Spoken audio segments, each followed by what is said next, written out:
Olá pessoal, muito boa noite, sejam mais uma vez muito bem-vindos aqui à Focalize Educacional, nosso portal que visa a educação financeira sobre os diversos instrumentos, produtos que o mercado financeiro oferece. Estamos aqui no nosso ciclo de palestras iniciado na semana passada, onde iniciamos com a palestra Aprenda a Comparar Antes de Investir, e hoje, dando continuidade ao nosso programa, vamos falar um pouquinho de Bolsa de Valores, e o título da palestra, conforme vocês receberam o convite, é bastante sugestivo e ele trata de desmistificar a Bolsa de Valores. A Bolsa de Valores, no Brasil, ela tem ainda um componente meio nebuloso, né? O pessoal sente um pouco de medo desse tipo de aplicação, e a nossa missão hoje aqui é passar para vocês que esse tipo de investimento não é bem assim, ele é menos complicado do que parece, e a gente nos próximos minutos aqui vai tentar passar isso para vocês de uma forma muito simples, muito direta. Vocês verão que não é tão complicado assim. Para quem está chegando pela primeira vez, ainda não nos conhece, meu nome é André Momberger e conjuntamente com o Júlio estaremos à disposição de vocês hoje à noite para tratarmos desse tema. Ao mesmo tempo que eu gostaria de deixá-los bem à vontade para utilizar o chat escrito para perguntarem o que ficarem dúvidas. Se vocês quiserem interromper para tirar dúvidas no meio da palestra, não tem problema nenhum, a gente para e retoma o tema com vocês, tá? Então sintam-se muito confortáveis aí para as perguntas, mesmo que no decorrer da palestra.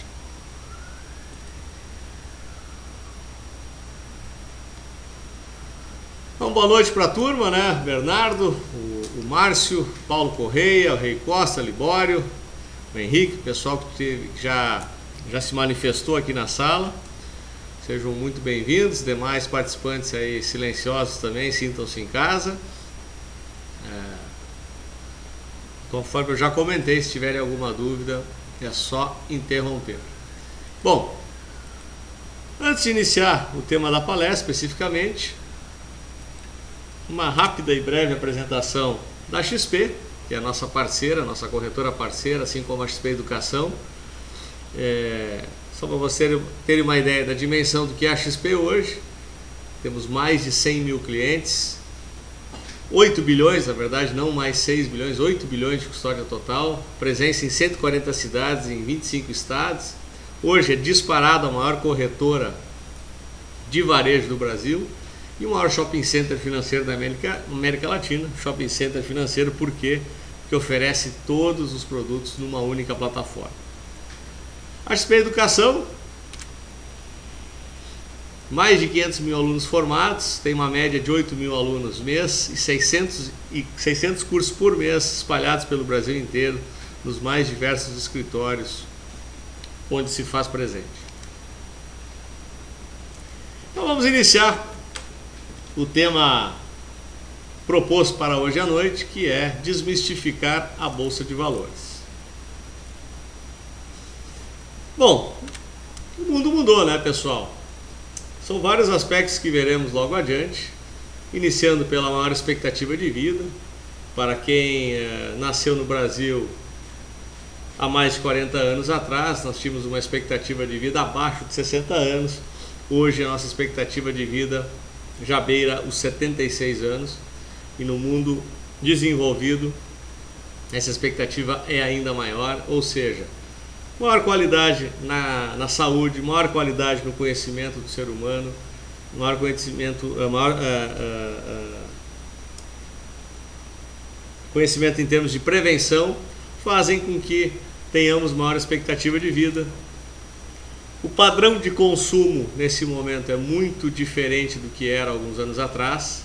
O acesso ao crédito faz com que tenhamos uma movimentação econômica muito maior. Acesso aos instrumentos financeiros fazem com que isso aconteça. Enfim, o padrão de consumo hoje é muito diferente e muito maior. Previdência pública falida no mundo inteiro. Não é um privilégio no Brasil a previdência estar com problemas. Existe déficit previdenciário nas principais economias mundiais, algumas já trabalhando muito forte no combate para o reequilibrar as finanças, mas aqui no Brasil ainda continuamos enfrentando uma série de resistências, principalmente da ala socialista do nosso Congresso, que insiste em dizer que a nossa Previdência não é deficitária, mas a cada ano esse rombo só aumenta. Semana que vem faremos uma palestra no mesmo local, na quarta que vem, falando especificamente de Previdência, e vocês verão que Previdência é um problema, Previdência pública é um problema, não só em relação à própria Previdência, mas em relação às finanças do país. Então, mas isso não é um privilégio do Brasil, isso é um problema mundial. As taxas de juros estão mais baixas, isso é uma tendência mundial e o Brasil acabou inserindo-se nesse contexto todo. Para quem participou da palestra na semana passada, viu claramente o que era a taxa Selic em 2000 e o que é hoje. Nós temos uma taxa de 19 para 7,25, é uma queda substancial. A taxa de juros real hoje é infinitamente mais baixa do que 10, 12 anos atrás. As redes sociais quebrando paradigmas e mudando todo o padrão de comunicação. Vejam nós mesmos aqui hoje nessa palestra, sendo transmitida pela internet para o Brasil inteiro. Essas facilidades de passar conhecimento quebram paradigmas de forma contundente. E isso tudo, essas mudanças todas inseridas no nosso contexto, fazem com que nós tenhamos que planejar melhor o nosso futuro.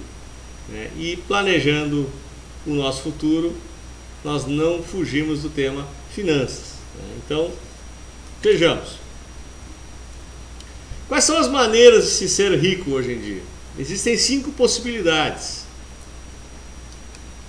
Primeira delas, nascer rico, nascer de família rica. A segunda delas, casar com alguém rico. A terceira delas é você ser dotado de um talento especial. Um exemplo, Ronaldinho. A quarta possibilidade, ganhar na Mega Sena.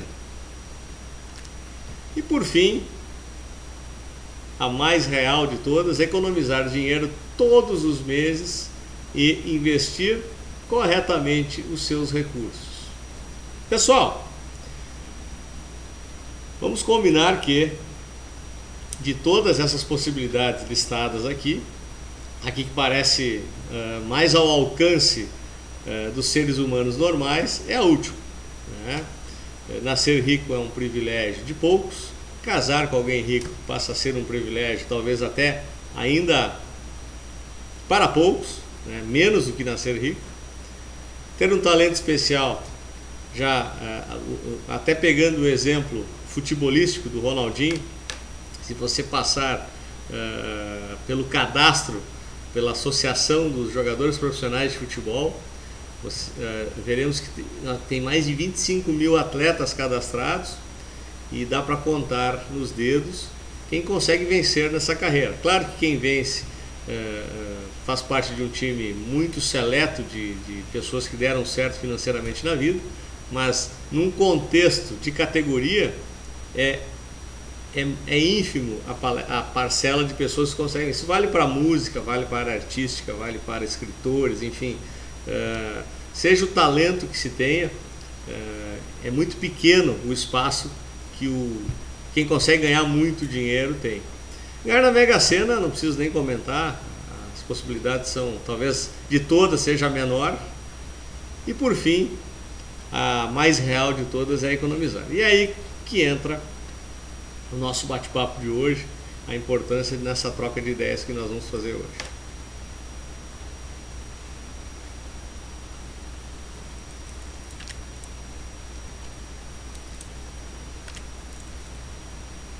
Construindo fortunas.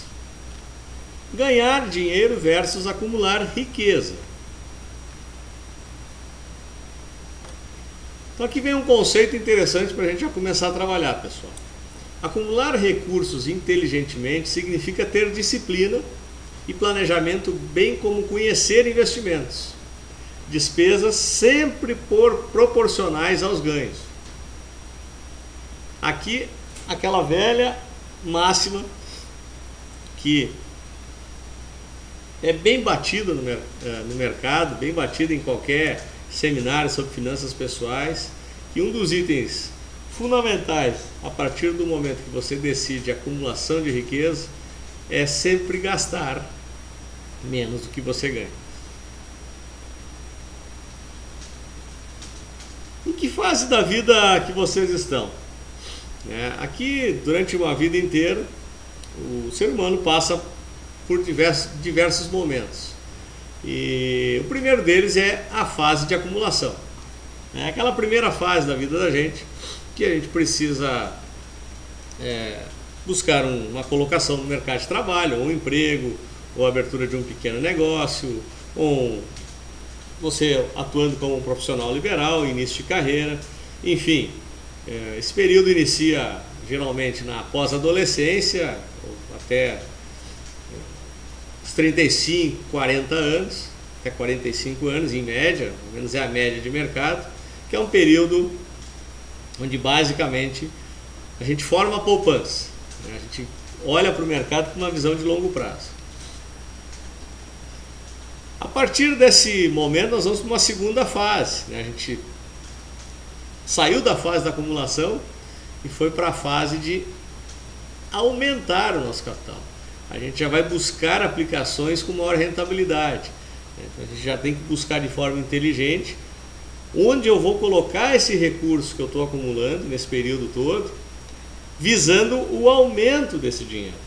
Não simplesmente acumular por acumular, não é guardar o dinheiro no colchão, não é buscar investimentos inteligentes que me façam aumentar essa acumulação, ou seja, esse ganho, essa sobra mensal que eu tenho durante a minha vida de trabalho.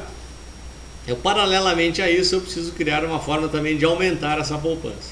E por fim, que seria a última fase da nossa vida, que é a fase onde buscamos a aposentadoria, que é o momento de preservar, que é aquele momento que teremos que viver de renda. Essa renda, ou através da sua poupança oferida nesse período todo, a sua aposentadoria pública ou aposentadoria privada, previdência privada, enfim, os recursos que você conseguiu guardar durante sua vida produtiva, rentabilizado para que você consiga viver de renda. Então, basicamente, nós temos essas três fases e a gente precisa entender em que fase nós estamos. Se estamos acumulando, estamos na fase de aumentar ou já começamos a fase de preservação.